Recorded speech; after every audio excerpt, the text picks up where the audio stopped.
সঁচাকৈ আচলতে ইতিমধ্যে চৰাইদেউ জিলাত যি প্ৰলয়ংকৰী বানে এক প্ৰকাৰ তাণ্ডৱ সৃষ্টি কৰিছিল। জিলাখনৰ সদৰ সোণাৰী নগৰত সামান্য বানৰ প্ৰকোপ কমিল যদিও কিন্তু জিলাখনৰ বিভিন্ন স্থানত গ্ৰামাঞ্চলে আচলতে বানৰ প্ৰকোপ বৰ্তমান অব্যাহত আছে। মই এয়া দৃশ্য দেখাইছোঁ। এনেদৰে সাগৰ সদৃশ পৰিৱেশ, এয়া কৃষিভূমি আৰু কৃষিভূমিত চক এনেদৰে সাগৰ সদৃশ পৰিৱেশ আৰু এই কৃষিভূমিত ইতিমধ্যে কৃষক ৰাইজে তেওঁলোকে খেতি আৰম্ভ কৰিছিল।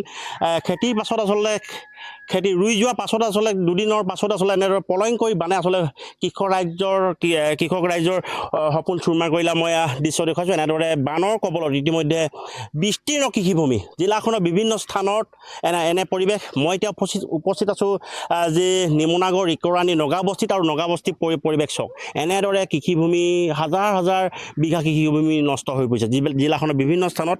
মই এগৰাকী কৃষক ৰাইজৰ আছে আপোনাৰ চলাইছোঁ। আপুনি কিমান খেতি কৰিছিলে? 7 বিঘা। 7 বিঘা ৰুইছিলোঁ 5 বিঘা মান এনেকুৱা ৰুইছিলোঁ আৰু এতিয়াতো আপোনাৰ গোটেই খেতিটো মাৰ খাই গ'ল।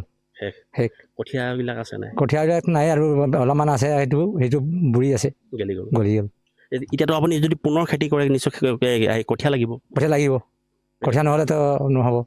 চৰকাৰক কিবা ক'ব নেকি কঠীয়াৰ কাৰণে? চৰকাৰ বিচাৰিছোঁ মই আপোনাৰ যদি পাৰে যদি দিয়ক খেতিৰ কাৰণে। কঠীয়াটো লাগিবই আপোনাৰ কাৰণে, আকৌ গোটেইখিনি শেষ হৈ গৈছে গোটেইখিনি ৰুইছিলোঁ যিকেইটা শেষ হৈ গ'ল, এতিয়া আকৌ ৰুব লাগিব। আচলতে এয়া আছিলে এগৰাকী কৃষকৰ মন্তব্য। মই দৃশ্য দেখুৱাইছোঁ। এনেদৰে আচলতে কৃষকৰ সপোনসমূহ নিশেষ হৈ গ'ল আচলতে বানৰ কবলত পৰি। আৰু কৃষিভূমি সমান্তৰভাৱে আমি যদি চাওঁ যি উপকণ্ঠ অঞ্চলসমূহ গ্ৰামাঞ্চলৰ ৰাইজৰ ঘৰ দুৱাৰ পৰিৱেশ চক এয়া এগৰাকী কৃষক ৰাইজৰ বাসগৃহ আৰু এই বাসগৃহটো চক মই ভিতৰলৈ সোমাই যাবলৈ চেষ্টা কৰিছোঁ।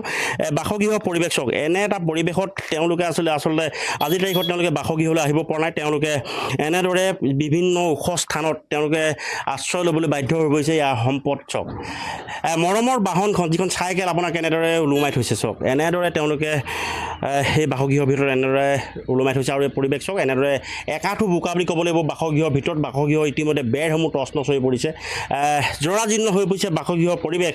মই বাসগৃহৰ গৰাকী আছে, মই আপোনাৰ ওচৰলৈ আহিছোঁ। বানপানী কেতিয়া আহিছিল? বানপানী আহিছিলে দেওবাৰে বানপানী আহিছে, একো কৰিব নোৱাৰিলোঁ। বস্তু চব ক'ত গ'ল ক'ব নোৱাৰোঁ। এতিয়া আপুনি ক'ত আছে? এতিয়া মই দলঙৰ ওপৰত আছোঁ। এতিয়া মই চৰকাৰক ইমানটোৱে বিচাৰিছোঁ যে মোক সোনকালে ঘৰটো লাগে। আমি নহ'লে বোকাত সোমাব নোৱাৰি, তাত দলঙৰ ওপৰতে 15-20 দিনমান থাকিব লাগিব। তেতিয়া ঘৰ চৰ ভাঙি মোৰ শেষ হৈ গ'ল। গোটেই পানী সোমাই গৈছে আপোনাৰ? গোটেই পানী সোমাই গৈছে, একঁকাল পানী হৈ গ'ল ঘৰৰ ভিতৰত। থাকিবলৈ জেগা নাই। দলঙৰ ওপৰত কোনোবা যদি অপশ্যন কৰে তেতিয়া মোৰ থাকিবলৈ জেগা নাই। আৰু এতিয়া আপোনালোকৰ ইয়াত কিমান ঘৰ মানুহ এনেদৰে আছে? এতিয়া মোৰ ওচৰত ইয়াত আমাৰ 3 ঘৰ, ইফালে 6 ঘৰ আছে। মানে গোটেই অৱস্থা বেয়া। এতিয়াও পানী দেখিছোঁ আপোনাৰ? এতিয়াও পানী চাইছে। এতিয়া এয়া পানী শুকুৱাই নাই, পানী টানিব পৰা নাই। আৰু থাকিবলৈ কেনেকৈ থাকিম? যিমান সোনকালে পাৰে মোক ঘৰটো সোনকালে দিয়ক। আচলতে এয়া আছিল তেওঁলোকৰ মন্তব্য। মই দৃশ্য দেখুৱাইছোঁ। এনেদৰে এই বৃহত্তৰ অঞ্চলটোত এনেদৰে পৰিৱেশ চক ইয়াৰ পৰিৱেশ আচলতে মৰ্মান্তিক, ভাষাৰে বুজাব নোৱাৰি। তেওঁলোকে এই পৰিয়ালটো বাধ্যত পৰি ওখ স্থান যি দলঙত তেওঁলোকে বসবাস কৰিছে। আমি কেমেৰাই যদি সম্ভৱ হয় এই দৃশ্য দেখুৱাইছোঁ। পশুধনৰ লগতে তেওঁলোকে আচলতে এনেদৰে বসবাস কৰিছে। আচলতে জিলা প্ৰশাসনে যথেষ্টখিনি কৰণীয় আছে। জিলা প্ৰশাসনে চৰাইদেউৰ বানাক্ৰান্ত ৰাইজক আচলতে সহায় কৰাৰ লক্ষ্যৰে কৃষি বিভাগৰ যথেষ্টখিনি কৰণীয় আছে। পশুপালন বিভাগৰ যথেষ্টখিনি কৰণীয় আছে।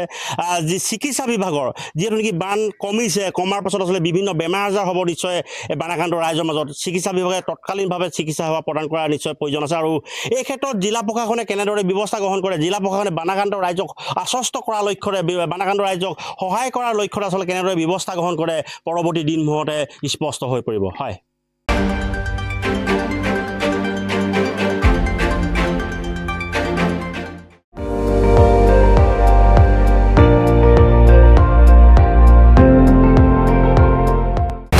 আপুনি চাই আছে ND24, সৰ্বশ্ৰেষ্ঠ নহয় সৰ্বোত্তমৰ দৌৰত।